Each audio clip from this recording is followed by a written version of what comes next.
قال رسول الله صلى الله عليه وسلم أعطيت خمسا لم يعطهن أحد من الأنبياء من قبلي রাসূলুল্লাহ সাল্লাল্লাহু আলাইহি সাল্লাম বলেন, আমাকে এমন 5টি জিনিস দেওয়া হয়েছে যা অতীতের কাউকে দেওয়া হয় নাই। 1 নাম্বার, নুসিরতু বির-রু'বি মাসিরাতা শাহরিন, আমার প্রভাব 1 মাসের দূরত্বে বেঈমানদের অন্তরে সৃষ্টি করে দিয়ে তাদের মধ্যে ভীতি সঞ্চার করার মাধ্যমে আমি নবীকে আল্লাহর পক্ষ থেকে সাহায্য করা হয়েছে। এটা সহজ হয়ে গেল না? কারো বিরুদ্ধে নবী বের হবে জিহাদ করার জন্য, 1 মাসের আগে থেকে তাদের মধ্যে কম্পন সৃষ্টি হয়ে যায়, কিরে ঘটনা কি, কে আসতেছে? নবী বলেন, এটা আল্লাহর পক্ষ থেকে আমাকে সাহায্য করা হয়েছে।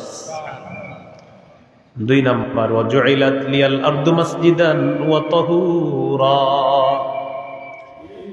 গোটা পৃথিবীর যে জমিনটা আছে, জমিন আমার জন্য পবিত্র এবং সেজদার স্থান বানিয়ে দেওয়া হয়েছে।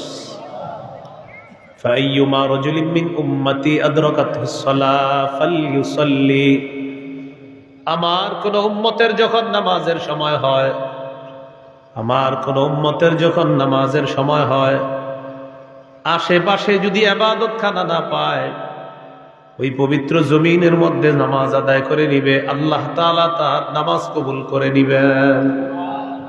গোটা জমিন পবিত্র আমাদের জন্য, খালেকের পক্ষ থেকে গোটা জমিনটাই উম্মতের জন্য পবিত্র। মাখলুক এটাকে অপবিত্র বানায়, তাহলে এটাকে আবার পবিত্র করতে হবে।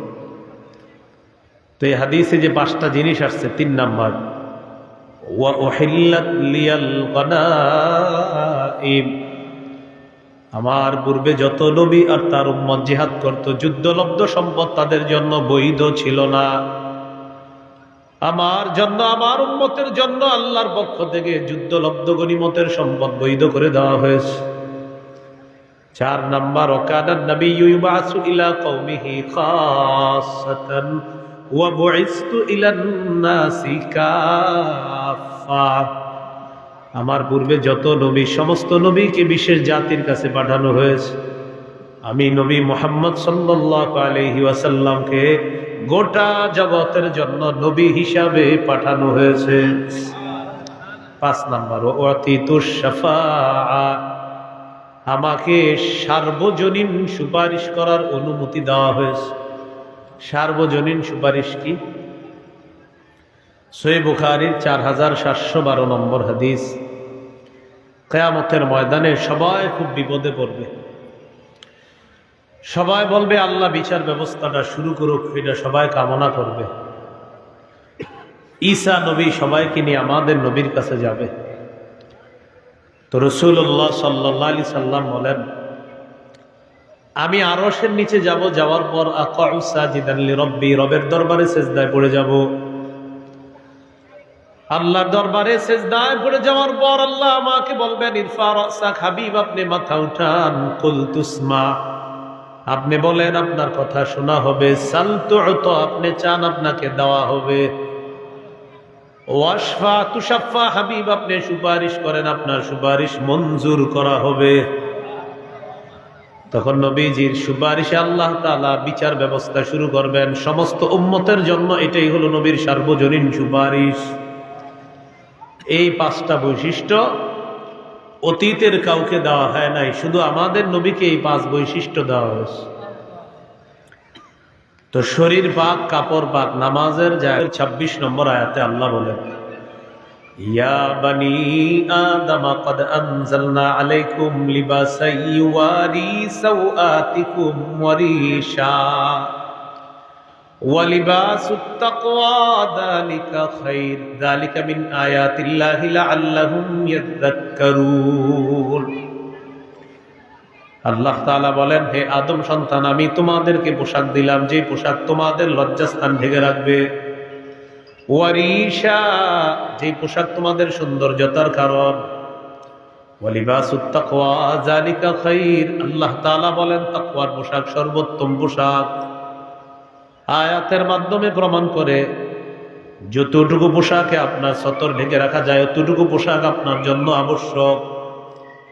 পাশাপাশি একটু উত্তম পোশাক পরে নামাজ পড়া। দলিল সূরা আরাফের 31 নম্বর আয়াতে আল্লাহ বলেন, ইয়া বানি আদম খুযু যিনাতাকুম ইনদা কুল্লি মসজিদ, হে আদম সন্তান, প্রত্যেক নামাজের সময় বেশভূষা ধারণ করো, সুন্দর পোশাকের মাধ্যমে নামাজ আদায় করো।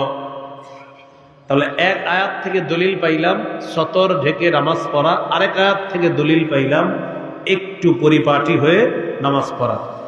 তো আমাদের দেশ গ্রামের অনেকে কি করে, মসজিদের সামনে পুকুর আছে, গরমকালে ডুব দিয়া উইঠাই লুঙ্গিটা মসজিদের সামনে রুদ্রে দিয়া গামছা বইরা গিয়া আল্লাহু আকবার মেরে গেছে। এখন আমার ওয়াজ শোনার পরে আবার এমন করেন না, ঠিক আছে হুজুর সামনে গরমকালে আর নামাজই পড়বো না, এরকম না। আপনি গামছা গায়ে দিয়ে পড়েন বাবা, মানে আমার ওয়াজ আছে এমন না যে আপনি নামাজ ছেড়ে দিচ্ছেন, এমন না। কিন্তু কথা হলো সতর ডেকে নামাজ পড়েন, কারণ আপনি বলবেন আমার কি সতর টাকা হয় নাই, যে আপনার সতর টাকা হয়েছে ঠিক আছে, কিন্তু আল্লাহ এটাও বলছে একটু সুন্দর পরিপাটি হয়ে নামাজ পড়ো। তো প্রথম কথা, আপনি কিন্তু নামাজ ছেড়েন না, নামাজ পড়েন। দ্বিতীয় কথা, একটু উত্তম পোশাকের মাধ্যমে নামাজ পড়ার চেষ্টা করবেন, আল্লাহ তৌফিক দান করেন। আবু দাউদ হাদিসের কিতাব 4017 নম্বর হাদিসের বর্ণনা। এই হাদিসের বর্ণনাকারী সাহাবীর নাম বাহাজ ইবনে হাকিম। তিনি তার পিতা থেকে, তার পিতা এই হাদিসটা তার দাদা থেকে বর্ণনা করেছেন, আর তার দাদা নবীর থেকে হাদিসটা বর্ণনা করেছে। عن بهز بن حكيم عن أبيه عن جده قال قلت يا رسول الله عوراتنا ما نأتي منها وما نذر يا رسول الله ইয়া রাসূলুল্লাহ, কতটুকু সতর মানুষের সামনে খোলা রাখতে পারবো আর কতটুকু আমরা ঢেকে রাখতে হবে আপনার কাছে জানতে চাই। নবীজি বললেন, ইহফাজ আওরাতাক ইল্লা মিন যাওজাতিক, তুমি তোমার বিবি ছাড়া সবার সামনে সতর ঢেকে রাখবা, বিবি ছাড়া সবার সামনে সতর ঢেকে রাখবা। সাহাবী প্রশ্ন করলেন, ইদা কানাল কওমু বা'দুহুম আলা বা'দিন, হুজুর যখন একসাথে মানুষ থাকে তখন সতরের কি মাসালা? ওই যে কলেজ ভার্সিটিতে পড়েন, ম্যাচে থাকেন বা হোস্টেলে থাকেন, 4-5 বন্ধু একসাথে এক রুম, মহিলা হোস্টেলে মেয়েরা 4-5 বান্ধবী একসাথে থাকে, মাদ্রাসায় ছেলেরা একসাথে থাকে, মেয়ে মাদ্রাসায় মেয়েরা একসাথে, তখন সতরের কি মাসালা? فقال رسول الله صلى الله عليه وسلم إن استطعت أن لا يرينها أحد فلا يرينها, যথাসম্ভব এক পুরুষ আরেক পুরুষের সতর দেখবে না, এক নারী আরেক নারীর সতর দেখবে না। এই হাদিসের গুরুত্বপূর্ণ প্রশ্ন। সাহাবী প্রশ্ন করলেন, ইদা কানার রাজুলু খালিয়ান ইয়া রাসূলুল্লাহ, ইয়া রাসূলুল্লাহ, কেউ যদি ঘরের মধ্যে একা থাকে তার সতরের মাসালা কি আপনার কাছে জানতে চাই? নবীজি বললেন, ঘরে যখন একা আছেন, দরজা বন্ধ জানালা বন্ধ, কেউ নাই, তখন কি করবেন? তো আমাদের কি মনে হয় যে তখন তো হুজুর সমস্যাই নেই। নবীজি বলেন, আল্লাহু আহাক্কু আইয়ুস্তাহিয়া মিনহু মিনান নাস, ঘরে তখন কেউ নাই, আল্লাহ তাআলা আছেন, আল্লাহকে মানুষের চাইতে বেশি লজ্জা পাওয়া দরকার। তুমি ঘরে একা আছো, তখন তুমি বেশি সতর রাখতে হবে, কারণ তখন আল্লাহ আছে, আল্লাহকে তুমি বেশি লজ্জা পাওয়া দরকার। তাহলে কি শিখলাম? একা থাকলেও সতর ঢেকে রাখতে হবে। তাহলে একটা গেল সতরের ব্যাপার, আর আরেকটা হলো একটু উত্তম পোশাকে নামাজ পড়া। আবু দাউদের হাদিস 4063 নম্বর হাদিসের বর্ণনা। এই হাদিসের বর্ণনাকারীর নাম আবুল আহওয়াস, তিনি তার পিতা থেকে বর্ণনা করেন। আন আবিল আহওয়াস আন আবিহি ক্বাল, আবুল আহওয়াস তার পিতা থেকে বর্ণনা করেন, তিনি বলেন, আতাইতুন নবিয়্য সাল্লাল্লাহু আলাইহি ওয়াসাল্লাম ফি সাওবিন দুন, আমি আল্লাহ নবীর কাছে আসলাম, নরমাল একটা পোশাক পরিধান করে আল্লাহ নবীর কাছে আসলাম, একটা নিম্নমানের পোশাকে নবীর কাছে আসছে। ফাকালা রাসূলুল্লাহ সাল্লাল্লাহু আলাইহি ওয়াসাল্লাম আলাকা মালুন, সাহাবীকে জিজ্ঞাসা করলেন, তোমার মাল সম্পদ আছে কিনা? সাহাবী জবাব দিলেন, জি হুজুর, আমার মাল সম্পদ আছে। নবীজি বললেন, মিন আইয়িল মাল, কোন ধরনের সম্পদ আছে তোমার? সাহাবী জবাব দিলেন, قد آتاني الله من الإبل والغنم والخيل والرقيق আল্লাহ তাআলা আমাকে ওট দিয়েছেন, আল্লাহ তাআলা আমাকে ঘোড়া দিয়েছেন, আল্লাহ আমাকে মেষ দুম্বা দিয়েছেন, আল্লাহ আমাকে দাস দাসী দিয়েছেন, আমার যথেষ্ট সম্পদ আছে। নবীজি বললেন, এত সম্পদ আছে তাহলে এই নরমাল পোশাক পরছো কেন? তোমার এত সম্পদ, এই নরমাল পোশাক কেন পরছো? ইদা আতাকাল্লাহু মালান ফালিয়ুরাসারু নি'মাতিল্লাহি আলাইকা ওয়া কারামাতি। আল্লাহ তাআলা যখন তোমাকে পোশাক দান করেছেন, নিয়ামত দান করেছেন, এই নিয়ামতের নিদর্শন তোমার মধ্যে দেখা যাক, এটা আল্লাহ তাআলা পছন্দ করেন। আল্লাহ তোমাকে যে সম্পদ দিয়েছেন, এই সম্পদ অনুযায়ী, সামর্থ্য অনুযায়ী পোশাক পরিধান করা, এটা দেখা আল্লাহ তাআলা পছন্দ করেন। এটা আল্লাহ দেখতে চান, আল্লাহ এটা পছন্দ করেন। তাহলে হাদিস থেকে কি শিখলাম? সামর্থ্য অনুযায়ী পোশাক পরা এটা দোষণীয় না, এটা ইসলাম সমর্থন করে। বিপরীত দিকে আপনি ময়লা কাপড় ইচ্ছা করে পরিধান করা ঠিক না। আবু দাউদের 4062 নম্বর হাদিসের বর্ণনা, عن جابر بن عبد الله رضي الله تعالى عنه قال أتانا رسول الله صلى الله عليه وسلم। জাবের রাদিয়াল্লাহু তাআলা আনহুর বর্ণনা, আল্লাহর নবী আমাদের কাছে আসলেন। নবীজি আমাদের কাছে আসার পর ফারাআ রাজুলান শাইসান ক্বাদ তাফাররাকা শা'রুহু, নবীজি দেখলেন এক ব্যক্তির মাথার চুলগুলো এলোমেলো। নবী বললেন, আমা ইয়াজিদু হাদা মা ইউসাক্কিনু বিহি শা'রা। আচ্ছা, এই ব্যক্তি কি কোনো চিরুনি পায় না তার মাথার চুলগুলো আঁচড়ানোর জন্য? সে কি চিরুনি পায় না চুলগুলো আঁচড়ানোর জন্য? ওয়ারাআ রাজুলান আখার আলাইহি সিয়াবুন ওয়াসিখা, আরেক ব্যক্তি দেখলেন তার শরীরের মধ্যে ময়লা কাপড়। নবী বললেন, আমা হাদা ইয়াজিদু মাআন ইয়াগসিলু বিহি সাওবা। এই ব্যক্তি কি কোনো পানি পায় না তার কাপড়টা ধৌত করার জন্য? আচ্ছা, তার কি পানি নেই কাপড় ধোয়ার জন্য? সে কি কোনো চিরুনি পায় না মাথার চুলগুলো আঁচড়ানোর জন্য? আর সে কি কোনো পানি পায় না কাপড় ধোয়ার জন্য?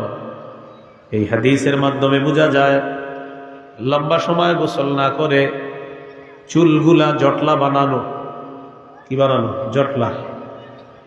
আর ইচ্ছা করে শরীরের কাপড়টা ময়লা পরা, লাল কাপড় পরা অথবা সালা পইরা পীর দাবি করা চূড়ান্ত ভণ্ডামি ছাড়া কিছু না। এটা আসলে ঠিক, এটা কিন্তু রেডিমেড ঠিক না। যে বললেন না ঠিক, মানে আপনার মাহফিলে কিন্তু আমরা ঠিক বলি, অনেক সময় বুঝাও না বুঝবেন, এটা কিন্তু আসলেই ঠিক। আপনার ময়লা কাপড় পরে থাকে বা সালা পরে, আর চুলগুলো আপনার জটলা বানায়, বাস আমরা অনেকে মনে করি পীর। তো যদি জিজ্ঞাসা করেন ভাই হাত পিছিয়ে আটেন না, কয় আরে কি যে আছে বুঝবা না, এরকম কি যে আছে বুঝবা না, এরকম। হক্কানি পীর হইলে আপনার উনি এখানে বৈশা কথা বলতে হবে। চরমনায় পীর সাহেব মাহফিল, এখানে বৈশা উনি কিছু শিখায় জাতির। উজানি পীর সাহেব জাতিরই কিছু শিখায়, ডালকানগরের পীর সাহেব জাতিরই কিছু শিখায়। আমাদের দেশের হক্কানি পীর মাশায়েখরা জাতিরই কিছু শিখায়। সালা গায়ে দিলে আর চুল জটলা রাখলে জাতির কিছু শিখার লাগে না, ওখানে চুপচাপ ধ্যান ধরে থাকবে। আর কিছু জিজ্ঞাসা করেন, বলবে ভাই কিছু একটা আছে। কি বলবে? কিছু একটা আছে।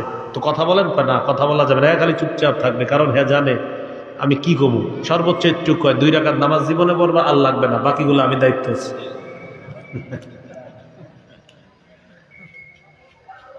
তো এই জন্য বলেন, ইচ্ছা করে ময়লা কাপড় পরে চুল জটলা রাখা এটা ইসলাম সমর্থন করে? আল্লাহ আমাদেরকে এই জাতীয় ভণ্ডামি তাদের থেকে আল্লাহ আমাদেরকে হেফাজত করুন। ইবনে মাজার 1056 নম্বর হাদিস, আয়েশা সিদ্দিকা রাদিয়াল্লাহু তাআলা আনহার বর্ণনা, তিনি বলেন, আন্নান নবী সাল্লাল্লাহু আলাইহি ওয়াসাল্লাম খাতাবান নাস ইয়াউমাল জুমুআ। রাসূলুল্লাহ সাল্লাল্লাহু আলাইহি ওয়াসাল্লাম জুমার নামাজের দিন সাহাবীদের সামনে ভাষণ দিতেছিলেন, বয়ান দিতেছেন। ফারাআ আলাইহিম সিয়ামান নিমার, আল্লাহ নবী তাকায় দেখে সাহাবীদের অনেকের শরীরের মধ্যে কাজের পোশাক, যেই পোশাকে পরে কাজ করছে ওই পোশাক পরে জুমার নামাজে চলে আসছে। নবী বললেন, আমা আলা আহাদিকুম ইন ওয়াজাদা সাআতান আইয়াত্তাখিযা তাওবাইনি লিজুমুআতিন সিওয়া তাওবাই মাহনাতিহি। শোনো, তোমরা তোমাদের যাদের সামর্থ্য আছে তাদের উচিত হলো কাজের পোশাকের পরিবর্তে জুমার নামাজের জন্য আলাদা 2 জোড়া পোশাক রাখা। জুমার নামাজের সময় যেন সে এই উত্তম পোশাক পরে জুমার নামাজে আসতে পারে। হাদিসের মাধ্যমে বোঝা যায় জুমার নামাজ, ঈদের নামাজ, এই নামাজগুলোতে আলাদা একটু উত্তম পোশাক পরে যাওয়া সুন্নত। হ্যাঁ, একটু উত্তম পোশাক পরে যাওয়া উত্তম সুন্নত। তাহলে উত্তম পোশাক মানে নতুন পোশাক না, প্রিয় ভাইয়েরা। উত্তম পোশাক মানে কি পোশাক না? নতুন পোশাক না। মানে আপনার পোশাকের গজ যদি 50 টাকা হয়, আপনার সামর্থ্য 50 টাকা গজের কাপড় পরা, এই 50 টাকা হোক সমস্যা নেই, এটারে ধৌত করে এটাকে আপনি লন্ড্রি করেন, এটাকে পরিধান করেন, দেখবেন এটা তো আপনার ভালো লাগবে, সুন্দর লাগবে। তো যার সামর্থ্য 800 টাকা গজের সেইটা পরবে, যার 600 টাকা গজের সেইটা, যার 100 টাকা গজের সেইটা, যার 50 টাকা গজের সামর্থ্য এটা। কথা হলো 50 হোক, 100 হোক, 600 হোক, একটু পরিপাটি হওয়া, এটা একটু ধুয়ে মুছে সাফ করে এটাকে একটু সুন্দরভাবে পরিধান করা, এটা হলো ইসলামের নির্দেশনা। বুঝে আসছেন সবার? তাহলে নামাজে যাব, সতর ডাকতে হবে, এটা প্রথম কথা। দ্বিতীয় কথা, একটু উত্তম পোশাক পরিধান করে নামাজে যাওয়া। আল্লাহ তৌফিক দান করেন। মনে আসেনি? শরীর পাক, কাপড় পাক, নামাজের জায়গা পাক, সতর ঢেকে নামাজ পড়া। তো সতর ঢেকে মানে কি? গামছা গায়ে দিয়ে পরে ফেলবো আমরা, আবার কিন্তু ছেড়ে দিয়ে না নামাজ। যদি আর কইরা থাকেন তো কইরেন, কিন্তু মানে একটু ভালো পোশাকে নামাজ পড়বেন। আল্লাহ তৌফিক দান করেন। ক্যাবলামুখী হয়ে নামাজ পড়া গুরুত্বপূর্ণ মাসালা। আপনারা এখান থেকে সফর করলেন, এই দক্ষিণ রঘুনাথপুর থেকে সফর করে চিটাগাং গেলেন। বন্ধুরা অনেক সময় যান না সফরে, অনেক জায়গায় যান, চিটাগাং যান বা বিভিন্ন কুয়াকাটা যান। এই যে সফর করে আপনারা ওখানে গেলেন, যাওয়ার পরে মাশাআল্লাহ মুসলমান আমরা যারা সফর করি, তো আমাদের 5 ওয়াক্ত নামাজ সব জায়গায় খেয়াল রাখতে হয়। সেটা আমরা সফরে থাকি, বিমানে থাকি, লঞ্চে থাকি, যেখানে থাকি। তো আপনি এক এলাকায় গেছেন, মুসাফির মানুষ, সেখানে গিয়ে পণ্ডিতি করে আল্লাহু আকবার নামাজ পড়া শুরু করছে। সালাম ফিরানোর আগে একজন কানে কানে এসে কয়, হুজুর নামাজ তো উত্তর দিকে ফিরে পড়ছেন। হ্যাঁ, বা আপনারা গেলেন নামাজ পড়ে ফেলছেন একদিকে, কেন বললেন? ওই এলাকায় যেহেতু আপনি নতুন, সেহেতু ওই এলাকার কাউরে জিজ্ঞাসা করেন, ভাই ক্যাবলা কোনটা? এই ক্যাবলা নির্ণয় করে ক্যাবলার দিকে ফিরে নামাজ পড়া মানে নামাজ কায়েম করা। যেমন বাইতুল মুকাররম আমাদের বাংলাদেশের জাতীয় মসজিদ, এই জীবনে কতবার গেলাম, কিন্তু মসজিদের বাহিরে আপনার আমার ক্যাবলা ঠিক থাকে। ভিতরে যখন ঢুকি আপনার, তখন আমার মনে হয় ক্যাবলাটা উত্তর দিকে আর দক্ষিণ গেটটাতে মনে হয় পশ্চিম। মানে এটা ভিতরে ঢুকলে, কিন্তু বাহিরে কিন্তু ঠিক থাকে সব। কেল্লার পশ্চিম পাশে 11 বছর আছে, কেল্লার লালবাগ। এই কেল্লার মসজিদে আপনার আমার কেবলাটা মনে হয় উত্তর, আর কেল্লার দক্ষিণটারে মনে হয় পশ্চিম। অথচ কেল্লার পশ্চিমেই আমি তাফসির করি, কেল্লার পশ্চিমে আমি মাদ্রাসায় পড়ি, কিন্তু ওখানে গেলে আপনার আমার মনে হয় এটা এমন। তাহলে বোঝা গেল বিভিন্ন সময় মানুষের দিক নির্ণয় করাটা মুশকিল হয়। এই জন্য আল্লাহ কেবলার গুরুত্ব দিয়েছেন। আর রাসূল সাল্লাল্লাহু আলাইহি সাল্লামও কেবলার গুরুত্ব কেন দিয়েছেন? যে শোনো, বিভিন্ন জায়গায় গেলে তোমাদের কাবা কেবলা এটা নির্ণয় করা মুশকিল হবে। তোমার মনে হবে এটা কাবলা, কিন্তু মনে হচ্ছে আরেকটা। আমার মনে হয় এইদিকে কেবলা, এদিকে না, এখানে। তাহলে দেখেন এইদিকে, আপনার অনেক সময় মনে হবে ওইদিকে। তো এই জন্য কেবলামুখী হয়ে নামাজ পড়ার গুরুত্ব কেন? যে কোথাও আপনি অপরিচিত জায়গায় গেলেন, সেখানে গিয়ে ওই এলাকাবাসীর কাউকে জিজ্ঞাসা করবেন, ভাই কেবলা কোন দিকে, আমি নামাজ পড়ব। এই নির্ণয় করে নামাজ পড়া মানে নামাজ কায়েম করা।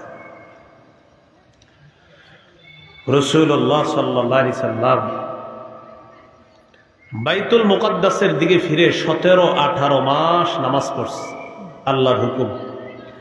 বারবার আকাশের দিকে তাকায় আর মন চায়, ইস আল্লাহ যদি কেবলাটা আবার কাবার দিকে করে দিত, এটা মন চায়, মুখ দিয়ে বলে না, খালি এমন করে তাকায়, এমন করে তাকায়। সূরা বাকারার 148-149 নম্বর আয়াত আল্লাহ নাজিল করে দিলেন, قد نرى تقلب وجهك في السماء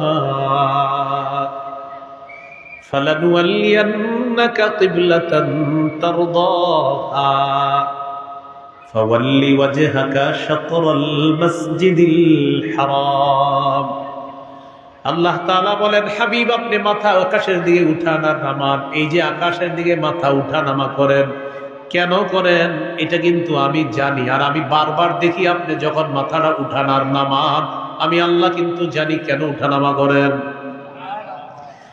এই যে আপনি আপনার চেহারা বারবার আকাশের দিকে উঠান আবার নামান, আল্লাহ বলে কদ নারা, আমি দেখি আপনি যে উঠান আবার নামান, আমি দেখি, আর কেন উঠান এটাও জানি। সুবহানাল্লাহ।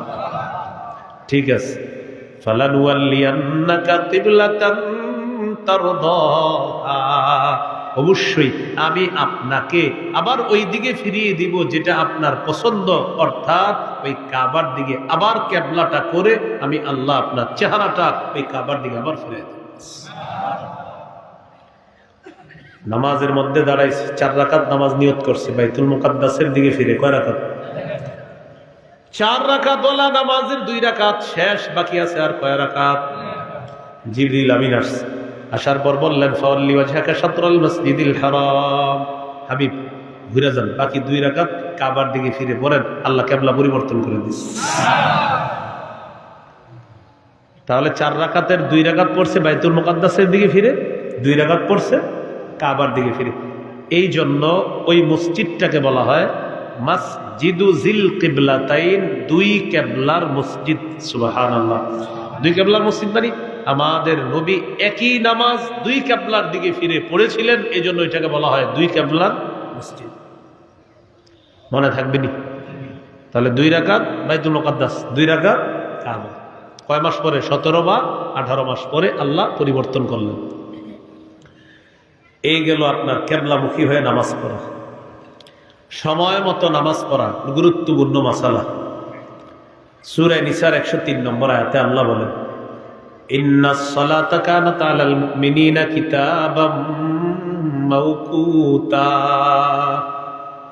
নিশ্চয়ই মুমিনদের উপর সময় মতো নামাজ পড়া ফরজ। মুমিনদের উপর সময় মতো নামাজ পড়া ফরজ প্রতিদিন। মাহফিলের দিনও, কোন দিনও বলেন, কোন দিনও? মাহফিলের দিন অনেকে এক্সাইটেড থাকে, কি ঘটনা কি নামাজ পড়ছেন ভাই? আর বললেন না, পেরেশানিতে আছে, সময় তো পাইতেছে না। মানে কি ভাই না পেরেশানিতে, কেন সময় পান না কেন? আরে মানে কি কি আপনি মরে যাবেন আজকে? বললেন না, মানে পেরেশান, সময় পাইতেছে না, এই এক বিষয়। আর একটা বিষয়, যুব সমাজ, তাদের মাহফিল হয় মাশাআল্লাহ, মাঝে মাঝে যখন তারা রিসিভ করতে যায় মাগরিবের আগে কোনো হুজুরে রিসিভ করতে যায় 20-30টা 40টা মোটর সাইকেল নিয়ে অপেক্ষায় আছে, হুজুর আসবে মাগরিব। এদিকটা মাগরিবের জামাত দাঁড়ায় গেছে মসজিদে, এরা মসজিদে ঢুকতেছে না, এই টেনশনে যদি হুজুর চলে যায়, মাগরিব যাক হুজুর না যাক। না, এটা আপনারা না করলেও পৃথিবীতে হয় আর কি, সবাই করে না। তো ওই মুহূর্তে আপনারা কি করবেন? যারা বাইকে কোনো আলোচককে মাগরিবের আগে রিসিভ করতে যান, আলোচককে ফোন দিবেন, হুজুর আমরা 5 জন, আমরা 10 জন, আমরা 20 জন, আমরা 15 জন মোটর সাইকেল নিয়ে আসছি, আপনাকে রিসিভ করব, আপনি মেহরবানি করে অমুক জায়গায় আসবেন। আসার পর ওই মসজিদে মাগরিবের সালাত আদায় করবেন, অথবা আপনি যদি কোথাও আদায় করে নেন ঠিক আছে, আমরা ওই মসজিদে নামাজ পড়তে ঢুকতেছি, আপনি একটু ওয়েট করেন আমাদের জন্য, আমরা আপনাকে নিয়ে যাব। হুজুর যদি আপনার কথা শুনে আলহামদুলিল্লাহ, না শুনলেও কিছু করার নাই, কারণ ব্যক্তির জন্য রব ছাড়তে পারেন না, আমার রবের জন্য সব ছাড়তে পারেন। মাগরিব বড় না হুজুর বড়? মাহফিল বড় না মাগরিব বড়? খালাস, মাগরিব পড়েন। শীতকালে 3 নামাজের সময় বেশিক্ষণ থাকে না, জোহর আসর মাগরিব। জোহরের পরে খানা খাইতে বসছেন, বৈশা একটু উঠছেন, উইটা হেলান দিচ্ছেন চকিতে, বাস মুয়াজ্জিন সাহেব আল্লাহু আকবার, আসর আযান দিয়ে দিচ্ছে। আসর পড়ার পর ইমাম সাহেব বাইরে একটু চা খাইতে, বেচারা চা পান করা শেষ, মুয়াজ্জিন সাহেব আল্লাহু আকবার, আবার বাস। তাহলে মাগরিবের আগেও সময় পাওয়া যায় না শীতকালে, আর মাগরিবের সময় তো বেশিক্ষণ নাই, আজানের সাথে সাথে দাঁড়ায় যাওয়া নামাজ। 4 মাযহাবের ফতুয়া, মাগরিবের আজানের পরে দেরি না করা। ইদানিং কালে গত 5-6 বছর ধরে আমাদের বাংলাদেশে মাগরিবের আজানের পরও অনেক দেরি করে নামাতে দাঁড়ায়। এটা কেন করে, কোন মাসালার আলোকে করে আমি জানি না, আগে দেখতাম 7-8 বছর আগে মাগরিবের আজানের আগে মসজিদের সামনে মুসল্লি ভরে যাইত। কেন?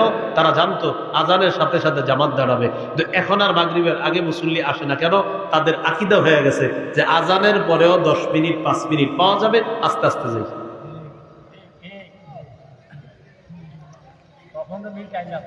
কিন্তু প্রিয় ভাইয়েরা একটু শোনেন, এই মাগরিবের আজানের পরে এত দেরি করা কিন্তু সঠিক হচ্ছে না। আরেকটা বিষয়, অনেক সময় মাগরিবের নামাজে আপনারা মাঠে দাঁড়ান, তো হয়তো কোনো আলোচক ওয়াইজ আপনাদের এখানে আসতেছে, ওনার অপেক্ষা আছেন, উনি আসলে দাঁড়াবো না, আপনি দাঁড়ায় যান নামাজে, উনি অন্য জায়গায় পড়বেন, আপনি নামাজ দাঁড়ান। মাগরিব দেরি করেন না, মাগরিব দেরি করেন না। হুজুর আপনি কোনো মসজিদে নামাজ পড়ে নেন, আমরা পড়ে নিচ্ছি, মাগরিব দেরি করেন না, আপনারা মাগরিব পড়ে ফেলেন তাড়াতাড়ি। তাহলে ভাই আমরা কি শিখলাম?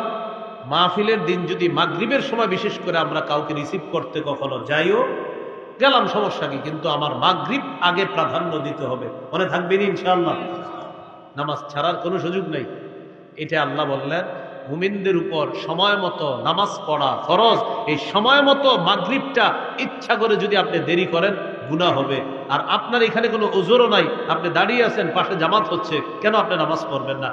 এই যে সময় মতো মাগরিব পড়া, নামাজ পড়া মানে নামাজ কায়েম করা। আল্লাহ কথাগুলা বুঝার তৌফিক দান করেন। সহিহ বুখারীর বর্ণনা 527 নম্বর হাদিস। عن عبد الله بن مسعود رضي الله تعالى عنه سألت رسول الله صلى الله عليه وسلم أي العمل أحب إلى الله।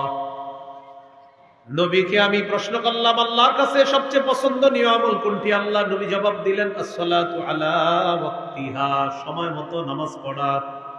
তাহলে আমি প্রশ্ন করি, আপনারা জবাব দেন, বলেন তো আল্লাহর কাছে সবচেয়ে পছন্দনীয় আমল কোনটি? সময় মতো নামাজ পড়া। বলেন আল্লাহর কাছে সবচেয়ে পছন্দনীয় আমল কোনটি? সবাই একসাথে, আল্লাহর কাছে সবচেয়ে পছন্দনীয় আমল কোনটি? এরকম এই লিফলেটের মতো বানাইব, বিভিন্ন গাছে গাছে আপনারা সুবহানাল্লাহ লেখছেন, আলহামদুলিল্লাহ লেখা অনেক জায়গায়, এইরকম লেখা রাখবেন আল্লাহর কাছে সবচেয়ে পছন্দনীয় আমল সময় মতো নামাজ পড়া। জাতিকে স্মরণ করায় দিবেন। মসজিদে এই হাদিসটা পারলে লিখা রাখবেন। সহিহ বুখারীর বর্ণনা এই হাদিসটা 527 নম্বর হাদিস। যে সাহাবী প্রশ্ন করছে আল্লাহর কাছে সবচেয়ে পছন্দনীয় আমল কোনটি, নবী বললেন সময় মতো নামাজ পড়া। মা বোনরা ওয়াজ শুনতেছিলি হুজুর, মহিলারা মা বোনরা এই যে বাড়িতে ওয়াজ শুনতেছিলি, আওয়াজ যায়নি? আচ্ছা, আমাদের মা বোনরা শীতকালে কি করে, যদি রান্না বসায় 3টায়, তো 3টা বাজে আপনার রান্না বসাইলে একটু পরে কিন্তু আসরের সময় হয়ে যায়। শীতকালে কি করে, রান্নাটা দেরি করতে করতে একটু বাতটা ফুটুক, তরকারিটা একটু সিদ্ধ হোক, পরে সূর্যটা হলুদ হবে হবে, মেয়েটারে রান্নাঘরের সামনে বসাইলে তুই বস, আমি একটু নামাজটা পড়ে আসি। আপনারা অনেকে মোবাইল টিপতেছেন শুধু শুধু, ফাও ফাও, কোনো কাজ নাই, বাস ইচ্ছা করে সূর্য হলুদ বানাইছেন, এরপরে কোনো মতে আল্লাহ আকবার। আবু দাউদের 413 নম্বর হাদিস, রাসূল সাল্লাল্লাহু আলাইহি সাল্লাম বলেন তিলকা সালাতুল মুনাফিকিনা, তিলকা সালাতুল মুনাফিকিনা, তিলকা সালাতুল মুনাফিকিনা। ইচ্ছা করে যারা নামাজ বিলম্ব করে, সূর্য হলুদ বানিয়ে যারা নামাজ পড়ে, এটা মুনাফিকের নামাজ, এটা মুনাফিকের নামাজ, এটা মুনাফিকের নামাজ। তাহলে ইচ্ছা করে আসরের নামাজ দেরি করব না, ইচ্ছা করে আসরের নামাজ দেরি করব না, সূর্য হলুদ করব না, আগে আগে পড়ে ফেলবো। সূর্য হলুদ যদি ওজোরের কারণে হয়ে যায় পড়ে ফেলতে পারবেন, সমস্যা নাই। ওজোর ছাড়া সূর্যটা হলুদ বানায় না, এরপরে নামাজ পড়েন, কিন্তু পড়লেও নবী বলেন এই যে ইচ্ছা করে তুমি এমন করলা, এটা মুনাফিকের কাজ, এটা মুনাফিকের নামাজ, এটা মুনাফিকের নামাজ। তাহলে প্রশ্ন করি, জবাব দেন আল্লাহর কাছে সবচেয়ে পছন্দনীয় আমল কোনটি?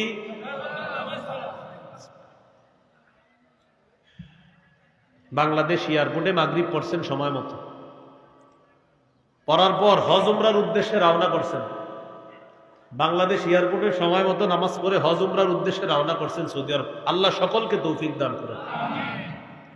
আমাদের দেশ থেকে সৌদি আরব কোন দিকে? পশ্চিমে। তা আপনি মাগরিব সময় মতো পরে প্লেনে উঠছেন, ওঠার পর প্লেন পশ্চিম দিকে যাইতেছে, পশ্চিম দিকে যাওয়ার পর দেখেন কি সূর্য এখনো ডুবে না। সুবহানাল্লাহ। আমাদের দেশ থেকে 3 ঘন্টা ডিফারেন্সের দেশে কিন্তু যাচ্ছেন, 3 ঘন্টা ব্যবধান হবে যত যাবেন। সৌদি আরবের কয় ঘন্টা ব্যবধান? 3 ঘন্টা। আমাদের 3 ঘন্টা পরে সন্ধ্যা হবে সৌদি। তো এই যে পশ্চিম দিকে যাইতেছেন, সূর্য এখনো ডুবে না, ঘটনা কি? তাহলে মাগরিব সময় মতো পড়লেন, প্লেনে উঠলেন, পশ্চিমে গেলেন, সূর্য ডুবে না। অনেকক্ষণ পর সূর্য ডুবছে, সূর্য ডুবার পর আবার মাগরিবের সময় হয়েছে প্লেনে, এখন করবেনটা কি? আরে বুঝছেন নি, মাগরিব একবার পড়ে ফেলছেন, প্লেনে উঠছেন, প্লেন পশ্চিম দিকে গেছে, অনেকক্ষণ চলার পর আবার সূর্য ডুবছে, এখন কি করবেন? একটা কথা মনে রাখলে সারা জীবন মনে থাকবে, বলেন, একদিনে এক ওয়াক্ত নামাজ একবারই ফরজ। তাহলে সবাই একদিনে এক ওয়াক্ত নামাজ একবারই ফরজ। তাহলে বলেন তো, ফজরের নামাজ দিনে কয়বার ফরজ? জোহরের নামাজ একদিনে কয়বার ফরজ? আসর, মাগরিব। তো আপনি যেহেতু মাগরিব পড়ে ফেলেছেন, ফরজ আদায় হয়ে গেছে, আবার সূর্য ডুবলেও পড়বেন না। আরে বুঝছেন নি, কারণ আপনি ওই দিনে মাগরিব পড়ে ফেলছেন, আর একদিনে একবার নামাজ ফরজ হয়। তো যেহেতু আপনার মাগরিবের ফরজ আদায় হয়ে গেছে, এখন আর প্লেনে আবার সূর্য ডুবার পরেও আপনার পড়া লাগবে না। আল্লাহ যদি ওই টাইমে সূর্য ডুবে, প্লেনে যদি কোনো হুজুর থাকে, বেচারা মাথা শেষ, চারোদিক থেকে হুজুর, মাগরিব একবার পড়ছি বাংলাদেশি এয়ারপোর্টে, এখন করবোটা কি? একদম পুরো অবস্থা খারাপ হুজুরের। তো যাই হোক, জন্য হুজুরের অবস্থা খারাপ না করে আপনারাই মাসালাটা মনে রেখেন যে একদিনে এক ওয়াক্ত নামাজ একবারই ফরজ। আমি যেহেতু বাংলাদেশ এয়ারপোর্টে মাগরিব সময় মতো পড়ে ফেলেছি, সুতরাং প্লেন আবার পশ্চিম দিকে যাওয়ার পর, সূর্য ডুবার পর যদিও আবার মাগরিবের সময় হোক না কেন, সমস্যা নেই, কারণ আজকের দিনের মাগরিব আমি আদায় করে ফেলেছি। মনে থাকবেন ইনশাল্লাহ। আচ্ছা, এই হলো সময় মতো নামাজ পড়া, নামাজের নিয়ত করা।